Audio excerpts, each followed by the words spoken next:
Okay, so let's make this really quick.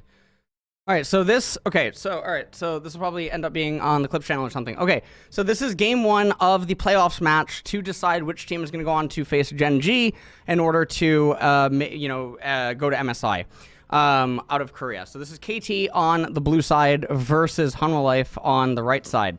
And this is a pretty big draft difference. So let's talk about what's happening. So first off, not really going to talk about the bans. Bans don't really matter. I do not think that the current bans are representative. If you guys saw the drafts that me and Busio were doing in the T1 versus Gen G series yesterday, I already talked about that. I think that a lot of bans aren't really that necessary and that you can just play draft with a lot of these champions open, and you can still get winning drafts, and that the bans aren't really imperative of anything.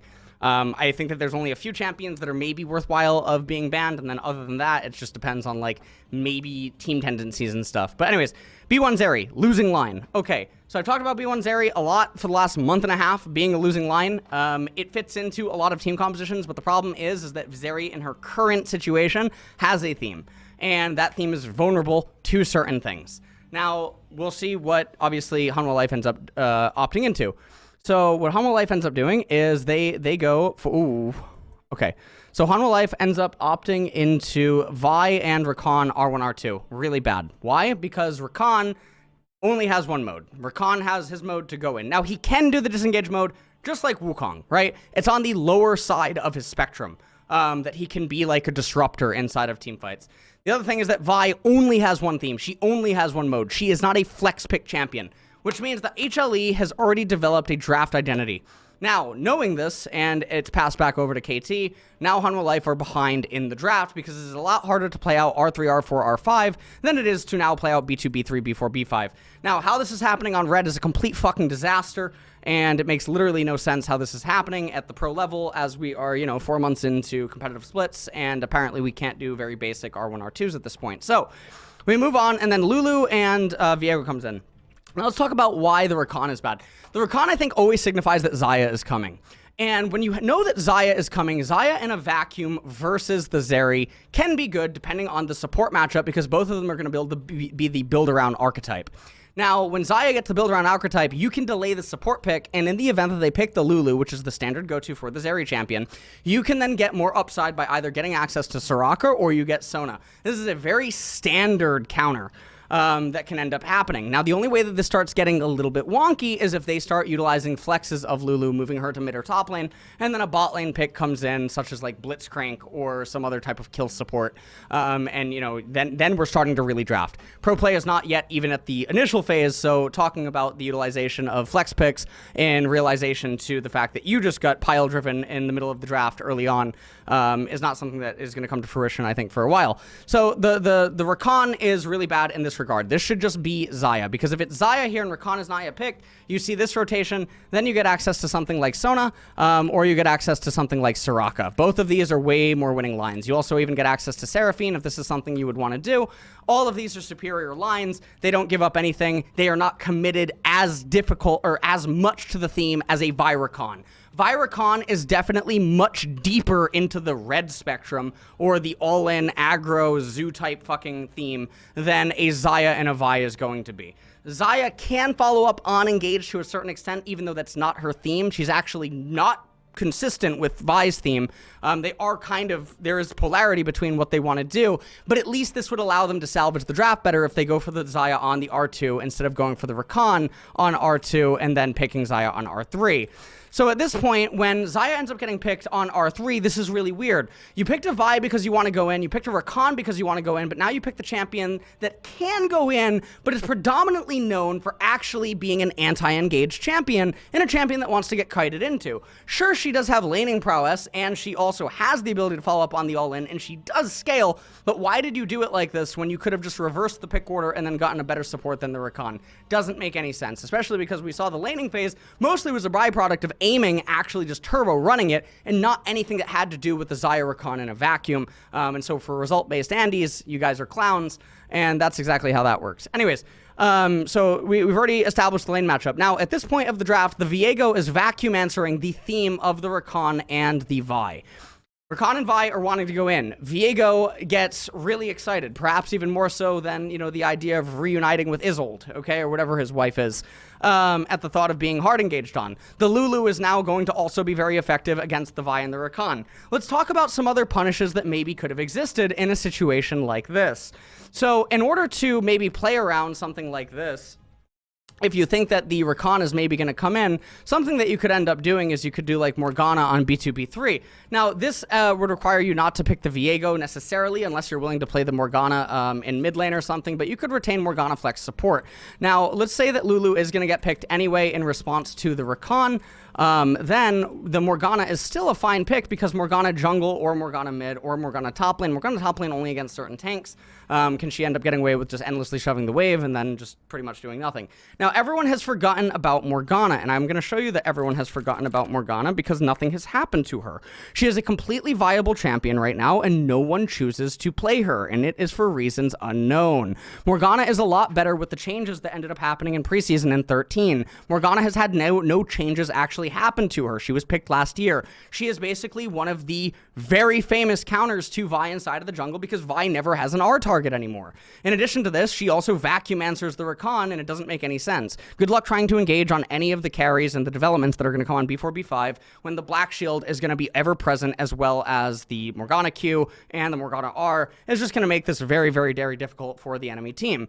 So it doesn't make a whole lot of sense why Morgana doesn't get utilized, but still, I will say that the Viego is also fine because he's in the same exact school of thought of answering the Vi and the Rakan. So the Xayah comes in on R3.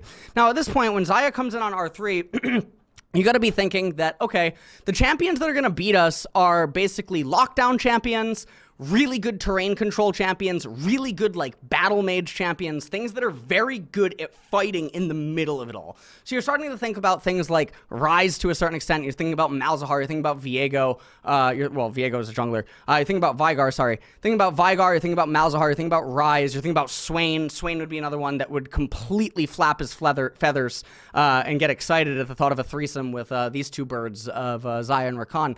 But I mean, there's a lot of things that you have to think about because obviously these two team compositions are developing into a team comp that is going to do the horizontal monster mash. These are going to clap. They are going to clap cheeks with one another. That is just the development of the draft right now. So the thing that's really weird to me is why, when you are pulling the trigger into them, would they go Malphite? That one's a little bit strange, especially because I don't think that the Malphite is ever going to come in blind. Now, if you're willing to pick your mid laner on R4 blind, why do you have to ban Malphite? Because Malphite's not going to ever come in blind. That doesn't make any sense. So the Malphite ban is completely clueless. In addition to this, the Lissandra is also kind of weird because you can just go with the top lane pick or you can do a dual flex pick on R4 and then you don't have to ban the Lissandra. The Lissandra is a champion that is good against the current theme of things, but I think that Veigar is infinitely more problematic just because of his scaling is really frightening, and you guys saw it in that game. When Veigar gets to 3.5, 4 items, he starts nuking 4 targets on HLE, and they just can't play against him because Event Horizon just controls too much space. The LeBlanc comes in. Why does the LeBlanc come in? What is LeBlanc doing right now? Does she have any sort of scaling synergy with any of the champions that are currently present? Does she have really good backline access onto Zarya, Lulu, or Viego, or anything like this? No. Is she really a threat to any of these champions? No. Does she have to get to like 4 or 5 items before even her poke begins to be oppressive or something? Yes. But she's coming in blind, which means that the enemy mid laner gets to respond to it. The LeBlanc is just a really off-theme, completely inconsistent champion pick with everything that they drafted up until this point that makes literally no sense whatsoever. I think the only reason Zeka's doing this, unironically, is because Chovy did this against T1. Yes, I think it's that hive-minded. I think it's that short-sighted. I think it's that feeble-minded as well as to why the LeBlanc comes in. Because you can just look at the 2 drafts right now and realize, like, LeBlanc is going to get smacked in mid lane. And in addition to Veigar, we can just list a lot of other champions that will smack Morgana silly in mid lane and still be really effective in the game. So we have Ryze, we have Morgana, we have Malzahar will end up completely smacking her silly. We have the Veigar is a champion that will completely smack her silly.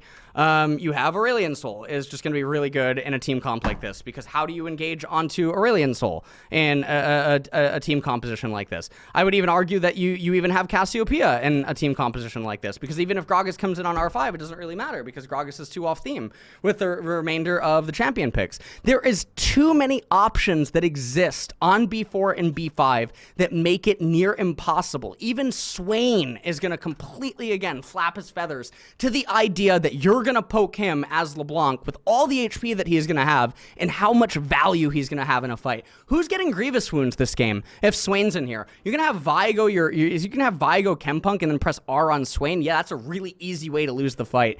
Vi will literally get fucking completely bum rushed by every other member of KT, and she'll just get possessed by Viego. So, I mean, that's just an easy way to die. You're going to have Rakan do it? Well, maybe you would, because you're in LCK, and none of the content creators in Korea actually make points to, we don't have Molecule LOL in Korea.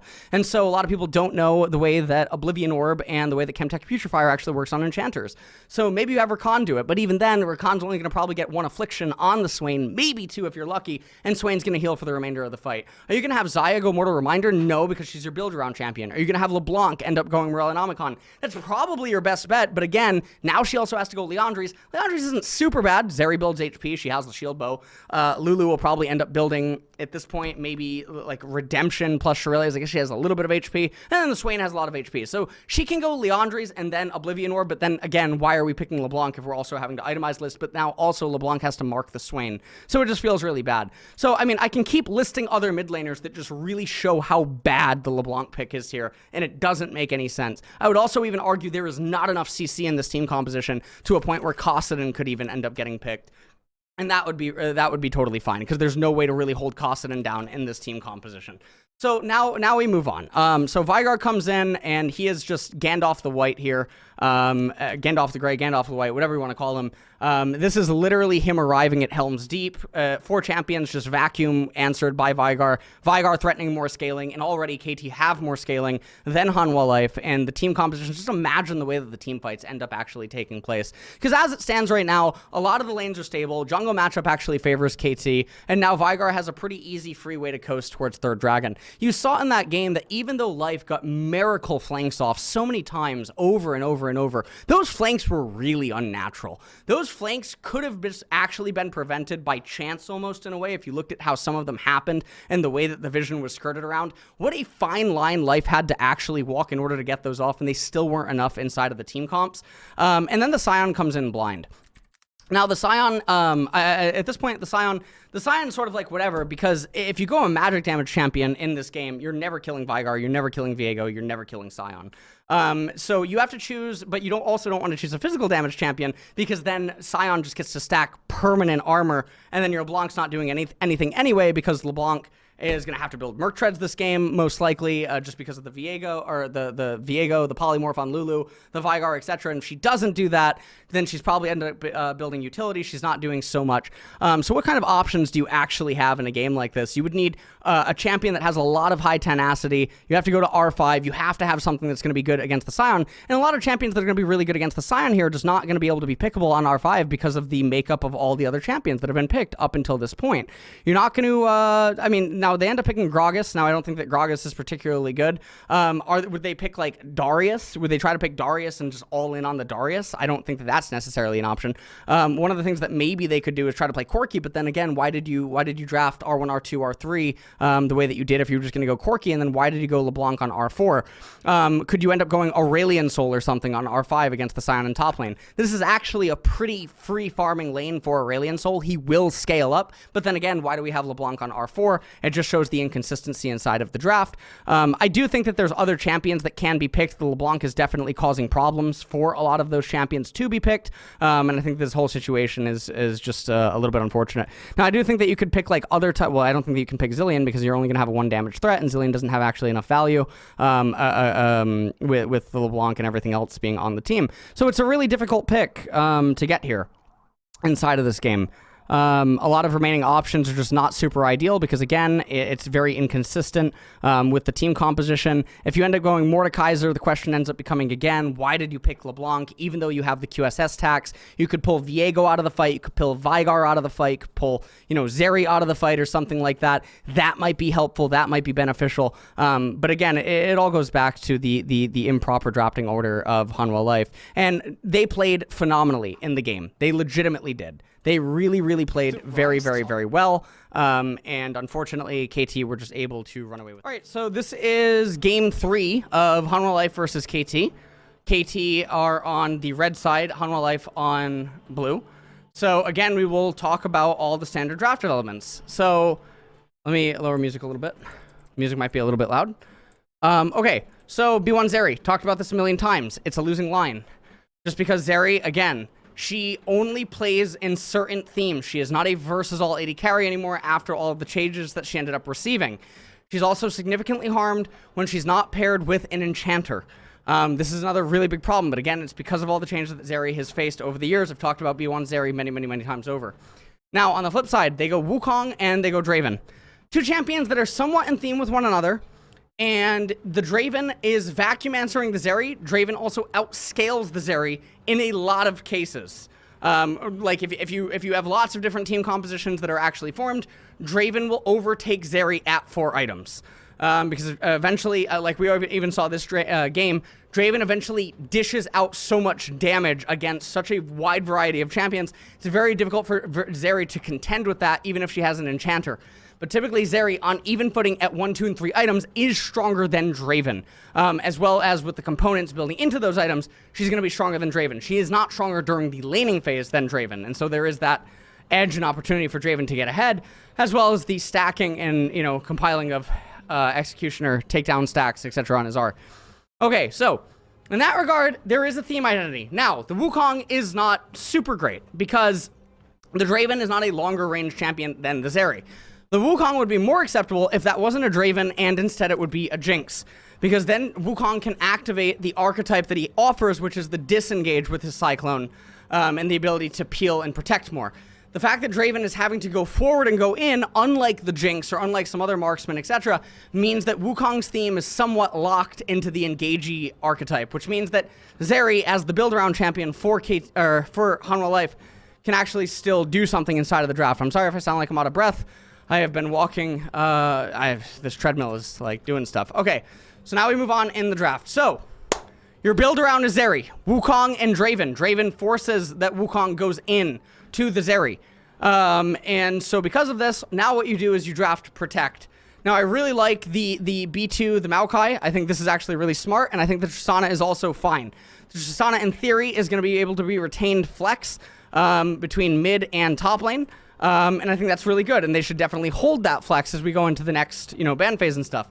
The Maokai is also really good as a vacuum answer to the Wukong, and again, because now you're building around a Protect comp because the Wukong with the Draven has anti-synergy. At least when it's coming out this early in draft. Doesn't mean that Draven and Wukong can't be paired together in other types of drafts where Wukong would be able to fulfill the fantasy that Draven is trying to achieve inside of the draft by being a bigger, red threat or whatever to the opponents. Now, Talia comes in. I've talked a million times over how I do not like Talia. The reason that they picked Talia is because in mid lane, Talia can go even against Tristana. She can sort of go blow for blow. She doesn't fall super far behind. In the laning phase, the problem with this is that who cares that you have a Talia solely for the laning phase? No one gives a shit. Right now, the Tristana and the Zeri and the Maokai are threatening to outscale the Draven, mostly because of the Tristana. Tristana is the one that can cuck the Draven. In the later stages of the game, even though the Draven will vacuum answer the Zeri. The other problem with this is that this Protect comp is much easier to play out on B4, B5 than it is for the opposing team to play out their R4, R5. I also like the holding of the support pick for the Zeri, because it's not just the Zeri, it's also the Tristana at this point, because you have another Hyper AD carry in the team composition. So holding the support is going to provide you a lot of benefit. Now, I think actually knowing this, Draven, because he is the one way to try to overthrow this, if you can get far enough ahead of Zeri, if you can stack the dragons, which you need to do, Talia is offering to go even against Tristana in mid lane. You need Draven to win bot lane, because Talia is only coming in to supplement the draft in the idea that she can go even against Tristana. She doesn't outscale Tristana. What she promises is that Tristana will not get 5 turret plates and first tower in mid lane. What she promises is that Tristana is not just unleashed on the map. That is what Talia is doing. She's basically saying, I will hold down mid lane and make it so that Tristana does not get super big. But you guys are fucked if we're getting outscaled. That's what Talia is saying. So the fact that KT blunders with support first pick is a really big problem, because the build around in this comp right now is the hyper carry Zeri, hyper carry Tristana. They have more of an archetype of protect than the opponents have. And because of the short range on the enemy team, you're forced to eventually run into Tristana. There's also a lot more range control on the side of Hanwha Life. So when they pick Rakan on R4, it is a completely unfathomable blunder, because they show their support first. When you show your support first, you give not just the Zeri the option to counterpick, you also allow them to get something that enables Tristana. This is a really big mistake, because it is not in line with why you picked Talia. You picked Talia to have a stable mid lane. You have the Draven to win bot lane. You have the Wukong so that he's able to do stuff in the early and mid game. You need to play to that. You need to go all in on the Draven. So why would you take the support on R4 that does not allow you to go all in on the Draven?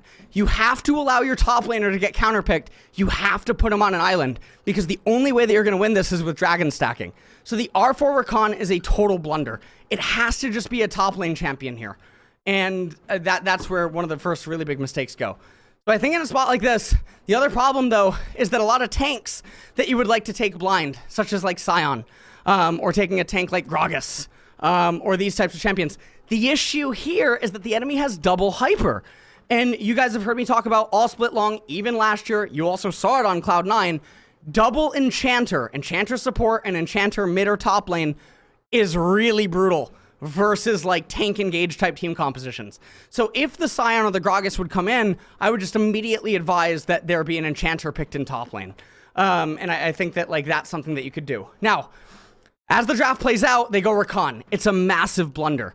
You give away your support, you allow the Zeri to get a counter pick in the support lane, and we actually saw the difference in this game. Zeri was able to start Cull, whereas in the other lane against Draven, she started D-Blade because of the 2v2 threat. But because she had counter pick on support from and gets the Renata Glass, Draven doesn't have that early game laning power that he so desperately needed, which was exactly why you draft the Talia to go even against the Tristana in early game, so that your Wukong and Draven, with their control early, can stack the dragons, and that's how you overthrow the scaling of the enemy team composition. But they're not fucking drafting because they don't even realize what's going on in the draft, because they don't even realize the archetypes of these team compositions and how they interact against one another. So Rakan gets picked. B4, K'Sante is a blunder. So the reason that K'Sante is a blunder is because this is not a champion that threatens turrets. It's also a champion, yes, it has the ability to reach backline. It has the ability to be a body blocker. However, it gives R5 over to the opponents in a way that they can still somewhat save the draft, and I talked about that in real time. The Renata is really good because of the hard engage that the red team has to do in a pretty straight line, plays very well with the Tristana, plays very well with the Zeri. We said all of this as soon as we loaded into the game. I really wanted to take KT, I wanted to bet on them, but I thought HLE had a much better draft, and so I chose not to make any bets in game number 3. And I said the only bets that I would make would be game timer bets. And we ended up making a game timer bet, which was totally fine. And that was because of the way that the dragons were ending up being danced and which dragons ended up spawning. So again, we're just utilizing information that is present to us. Now, the K'Sante is definitely a blunder because the very thing that we just talked about, the enabling of the Wukong and the Draven to stack dragons, is still achievable if you just do a roaming top laner. If you do something like Janna. Now, another champion that you could do is a champion that can bypass the front line because he's so tanky and can get onto the back line and follow up with things, and also has a really strong laning phase in top that would maybe let you play for Heralds and then try to use the Rift Heralds to get ahead. And obviously that would be Garen. So Garen R5, Janna R5 are two really strong champions that would possibly allow you to do this. Another champion, due to how immobile this team composition would be like going for something super free here like Asol top lane. Now, we're never going to see things like this. Asol will go to 500 plus stacks in this game. Aurelion Sol will absolutely come online in this game. He will give you a way to fight back against Tristana. So what this game will ultimately end up coming down to will come down to the positioning of Renata Glass in team fights, and it will be Draven Asol versus Tristana Zeri. And that is, I mean, that's an interesting thing, right? We're going to have a lot of skill expression there, but we're never going to get things like this. Another option, oh, sorry, geez, that we could maybe go for in a spot like this would again be like Mordekaiser or something. And with Mordekaiser, obviously your goal is to try to apply QSS tax. Again, plays into the same logic. You're trying to empower the Draven. You're trying to empower the Wukong. And you're trying to create champions that allow you to get that dragon stacking and have that menace of a champion on R5. But when you don't do any of this, you're just totally doomed. Now, I think that the Janna is really, really, really good on R5. K'Sante is not the best turret shredder that exists. The roaming Janna really disrupts the Tristana, really disrupts the Zeri. Makes it so that you are guaranteed to stunt them. You're guaranteed to stunt their early game, you're guaranteed to stunt their mid game, and you're guaranteed to stunt their later stages of the game. This combined with Draven's cash-in, the fact that you're going to get all of the early dragons, all of this is really good, and then Janna can easily spot against Maokai and K'Sante in team fights. And it allows you to play the team fights a lot different because, again, you put all the eggs in the Draven, Wukong, and even Talia basket when you have the Janna because you're able to put the Tristana behind. We're never going to get stuff like this. It's going to be very sad. But, you know, I mean, it is the way that it is. Now, I think that the draft is like too losing to do other types of enchanters like Ivern or Karma in top lane. I think that's not good. But I do think that like Asol top lane is fine here. I think Janna is also really good. We can... now, I do think that the Gwen was okay. If the Gwen itemizes fine, you're still going to get a draft. I don't think it's as winning as Aurelion Sol. I don't think it's nearly as winning as Janna. And when I say I think here, I mean, I feel very strongly about that, right? Don't confuse the word think for like, you know, some self-doubt or uncertainty or something like that. But I do think that Gwen needs to itemize a certain way in order for this to work the way that it is. I don't think that you're going to do stuff like Singed in top lane, although I don't think that Singed is terrible here. I think Singed can reliably reach the back line and do some pretty crazy things. I just don't think that Singed would necessarily be the best in a spot like this. I think that some other AP champions that might have too much AP damage, I think is problematic because you have that Talia in mid lane, and so I wouldn't want to give any options over to the Tristana or the Zeri to be able to build anything. So that's just the way that it is. So again, Janna or Asol, I think is BIS on R5. I just don't think that we're ever going to get stuff like this. I think there's some other roaming top laners that you could maybe go for. I wouldn't do Twitch after the nerfs. I don't think that, you know, Twitch would be particularly great, but obviously, ideally, you just change up the entire draft. Let's see how late I am. Are we back in the next draft? Okay, so let me get Epic Pen open again.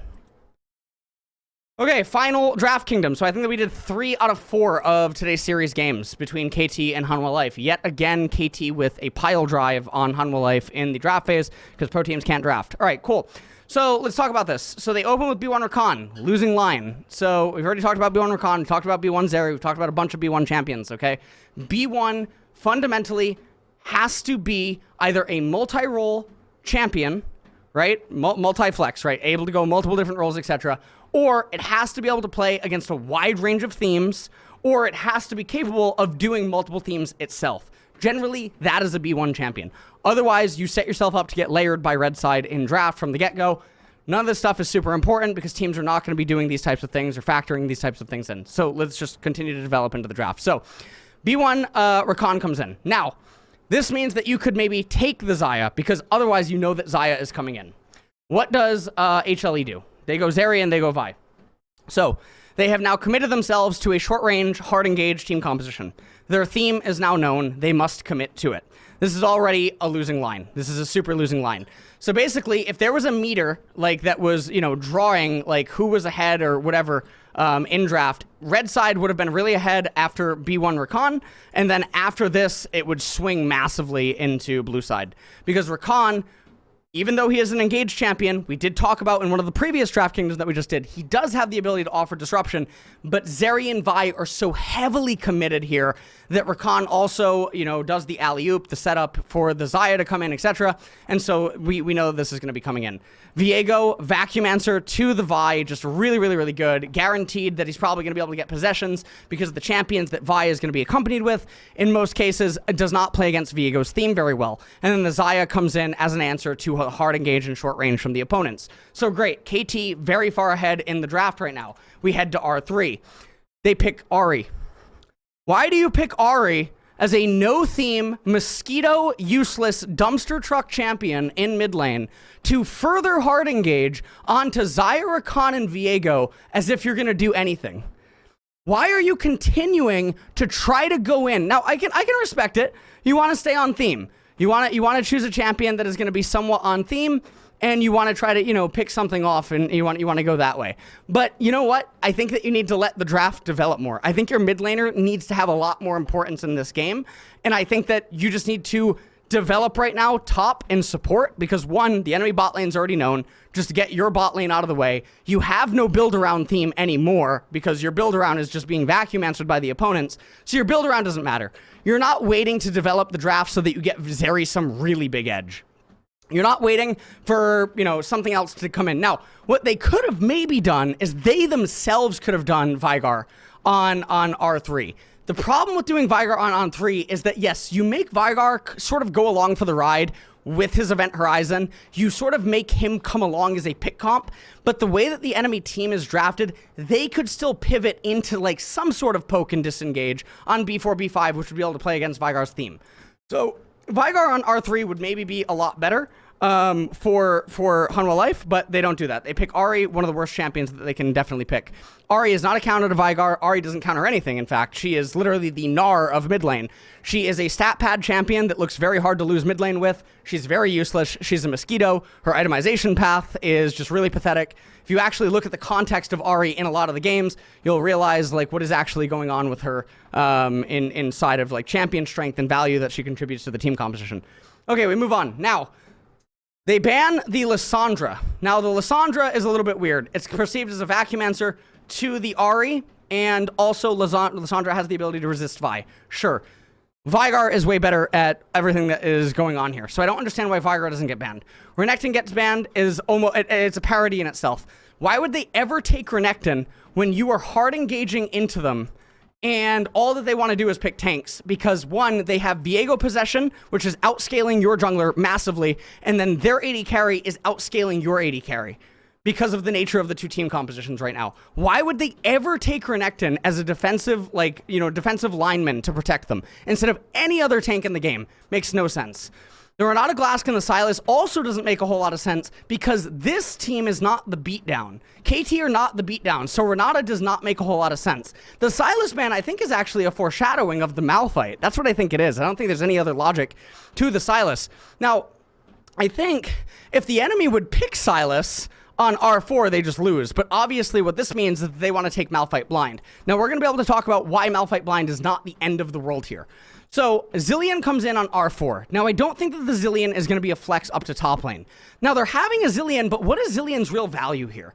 The only value that Zilean currently has as a blind pick is to deny Viego possession. But again, KT aren't the beatdown. The beatdown is HLE because they're the ones that from the very beginning of this game load into the game with the onus on them to get ahead.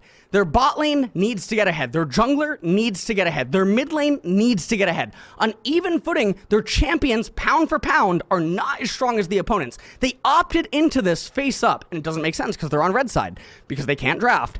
So they choose a Zilean whose only purpose here is to deny the Viego possession, and then also have like somewhat of an even laning phase against the Xayah Rakan, and then in a vacuum, Zilean outscales Rakan. That's great that Zilean outscales Rakan. That's awesome.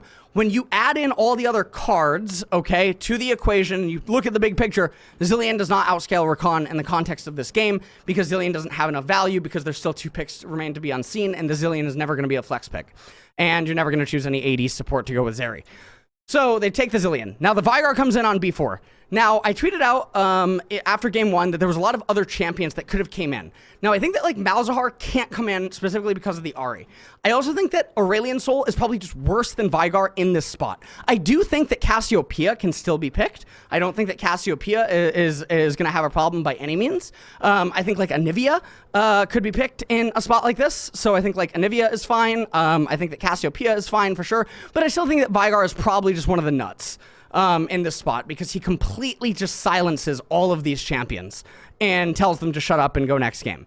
So Vygar scaling is completely uncontrollable in this game. There's no way to interact with them. The other thing that this does is it makes Zeri take cleanse. And when you take cleanse, you can't win laning phase. Now, maybe they've already conceded that they're not going to win laning phase. That's why they have the Zillion to try to go even. But it's ironic and it's a parody in itself that they don't recognize that by going even, they're losing, because the team compositions mean that if they go even, Zyrakan is winning because they are supplemented by Viego and by Vygar, and you are supplemented by Vi and Ahri. Now the Malphite comes in blind. Now let's talk about why this can happen. So with the Ahri being here, the mosquito that does nothing, and the Zillion also being here, and with you only having a 1 damage threat, because Vi, as we talked about many times in Draft Kingdoms, is not a bruiser jungler that can threaten the backline like Wukong can. Wukong with 2 items can threaten to kill squishies, he can threaten to kill carries. Vi will R any of the carries in mid-late game, and she doesn't have enough damage to kill them. She doesn't have enough utility. She needs follow-up, whereas some other junglers can legitimately threaten to kill the carries. So in a spot like this, the Zillion comes in. Now the Malphite comes in. Now what beats Malphite? Mages beat Malphite in top lane. Mages are really good against him. So there's a lot of champions that are good against Malphite, like Vladimir would be one champion, right? You have enchanters that are good against Malphite. You can also do like roaming Janna. But the problem is you can't do roaming Janna here because you're not playing for anything, because you don't have a winning bot lane. You don't have a winning mid lane. You're not playing for anything by going Janna, and you don't have enough going on in your team composition to go for like some sort of like a pseudo double enchanter, right? So you can't do roaming Janna. But the things that really beat Malphite are champions that are going to be able to go the distance. Now, you can't take Swain in this spot either because, again, you have a 1 damage threat, and even though Swain would be really good against the Malphite, he's not so great against the Vygar, and now your team composition is just really weird, and why do you have the champions that you drafted up until this point? It doesn't make any sense. So this is why I think the blind Malphite is okay. It's because a lot of the Enchanter and Mage champions that would typically come in to be able to answer Malphite can't come in because the Ahri and the Zillion are preventing them, and the fact that they only have a 1 carry threat. And I think that for this reason, the only real option on R5 that kind of exists is the Mordekaiser, and you can try to play this way. Now QSS will really hurt in the later stages, but at least you can either A, apply the tax to them early and try to win out early, and you can have a really strong laning phase, or B, you still stunt their 3rd, 4th item and you give yourself the greatest chance to win that way. I think that I think that Mordekaiser in regards to this could definitely be okay. I think that Garen with his armor shred would also be an option that they could go for. We've actually said both of these champions a couple of times tonight in multiple instances, right? I think Garen would definitely be another champion that you could end up going for. You know, we've talked about like top lane Morgana, but I don't think that you can do top Morgana because of the Ahri. I think the Mordekaiser is a little bit different in that Mordekaiser doesn't incentivize Merc treads, he incentivizes QSS, but the QSS comes in later. And so I think in that regard, Mordekaiser might be okay, even though I do think that Mord is one of the worst champions in the entire game. So I think all of these things are very important to consider. I think maybe you could do like top lane Udyr, maybe as like some sort of an option. Maybe you could do top lane Nasus, and then play for mid game. That would definitely be an option as well. Top lane Nasus with Mercury treads at 2.5 items. Maybe that's one of the best chances that you have to win mid game. You know, if you can end up doing that. Maybe you go Spellbook on Nasus, and you get access to like Ghost Cleanse. Maybe you go Spellbook primary on Nasus, and you actually load into the game with Ghost Cleanse.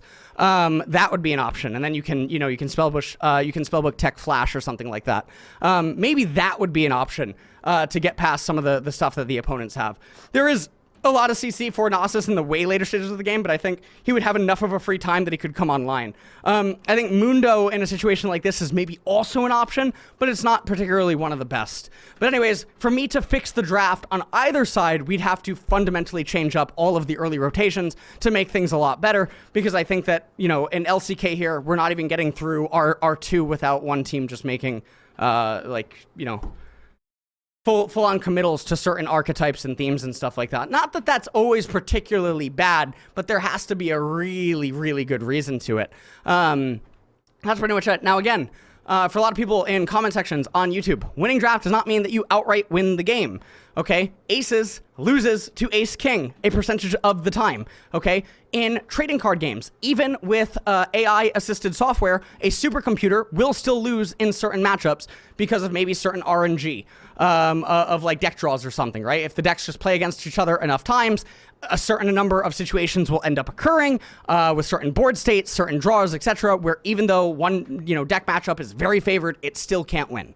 So having a draft edge does not explicitly mean that you win the game. I think Hanwha Life played very well. I think even in some of the games they played much better than KT, even in the games that they ended up losing. And so I think in that regard, the drafts are actually very important. There's also a lot of other weird things where, some of the comment sections on like Draft Kingdom videos are very bizarre. People get very upset that I make the assertions that I make without actually attacking the assertions. They're just very upset that I'm saying that pro players aren't min-maxing draft, even though I think a lot of the stuff that I'm saying is very demonstrable, and very agreed upon by like pro players in terms of like lane matchups. The real argument comes from the player either doesn't play that champion, which isn't a real argument, or they don't feel comfortable like playing that style, right? This is like stuff that some of the guests that we've had on the stream, like Selfmade Busio, a lot of other pros, we've all talked about and stuff like that. So it's good, it's interesting, it's fine. But obviously the comments should actually attack what's being said. The problem is that most people can't attack what's being said because they don't actually understand the lane dynamics, or like certain timings that end up happening inside of the game, certain recall timers based on like CS values, or how that can, play around like certain dragon timings, or like why Draven, not getting cash outs like super early on can actually affect second or third Drake or like second Herald, and these types of things and yada, yada, yada, yada. And I feel like if people could understand that, the comment section would not actually be attacking me personally, but rather engaging with the conversation of what is happening at hand with the draft. But it doesn't matter because this is now 4 months of watching very repetitive drafts. The only kind of cool things that we are seeing is Viego returns to LCK, and then obviously Vigar shows up 2 years late, and starts doing good things. So that is it for the Draft Kingdoms. I think that there is an episode of Face Check tomorrow to recap LCS playoffs. We did watch EG versus Golden Guardians on stream. The podcast with Matthew Folks, one of the best drafting players in the world in 2 different card games, world champion in 1 card game, and the all-time highest win rate drafter in MTG Online, is going to be on Tuesday or Wednesday. I'm not sure if that'll be done off stream or on stream. And then I think I will also have a podcast type discussion with Max Waldo on stream. And then there will be coaching sessions uploaded to Patreon. And then obviously next week, LCS, LEC, and LCK, all the finals and the playoffs. And that will conclude the... I don't even know how many hours I streamed in the last 3 months. I want to say I have no idea. Some weeks are 96 hours. Some weeks are even more. And then obviously I'm doing stuff off stream as well, and just this was the most I've ever worked in my entire. I think this is the most I've ever worked in League of Legends in terms of like schedule. This was a very interesting 3.5 months, returning from everything, coming off the 2.5 month break, getting diagnosed with autism, getting on medication, reaching out to a lot of people, making a lot of like very big life decisions and life moves and stuff.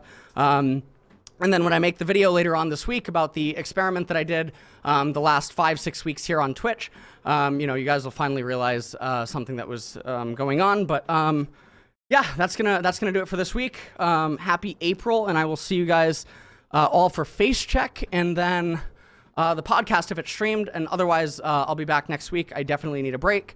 I finally had a break this week. It was very good, obviously.